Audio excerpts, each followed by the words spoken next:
Many people are critical of the First Amendment's free speech law because they wrongly believe that it absolutely protects all speech. Not true.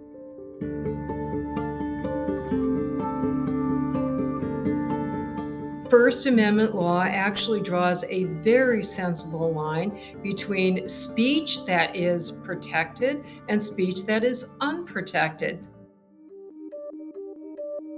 Speech is unprotected when it has a direct and imminent connection to certain specific serious harm. And the Supreme Court has recognized several categories of speech that satisfy what's often called an emergency principle, when the speech presents an emergency. One example that people have been talking about a lot since January 6th is intentional incitement of imminent violent or lawless action that is likely to happen imminently. Another example is a so-called true threat, when the speaker intends to instill fear in the part of audience members, reasonable fear that they're going to be subject to attack. Another example is targeted harassment or bullying. And if you try to take our firearms... Where the law draws the line, though, is when the speech does not present an emergency of serious harm, such as violence, but where the speech is objected to because of disagreement with or dislike of its ideas. No matter how hateful we might find the idea, no matter how much we might hate the idea, the response in a free society is to answer back, to ignore it, to use other strategies, but not to invoke government censorship. One point about the First Amendment that most people don't realize is that it only applies to government.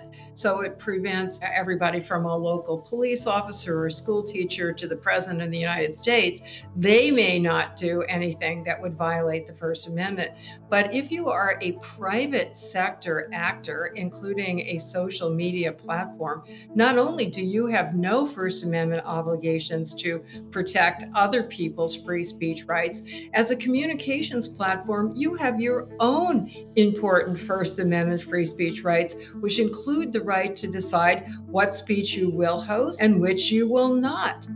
Now, just the fact that a company or a powerful individual who controls the company has the power and the freedom to do that doesn't mean it is a good or positive thing for them to do that. When you recognize the enormous practical power and impact that a platform such as Twitter or Facebook has over our political discourse in a democracy, it's really important that the customers and society at large exert pressure in ways that we can, including obtaining their services or not using their services, providing advertising or dollars or not providing advertising dollars, to encourage them to exercise that enormous power in a constructive way.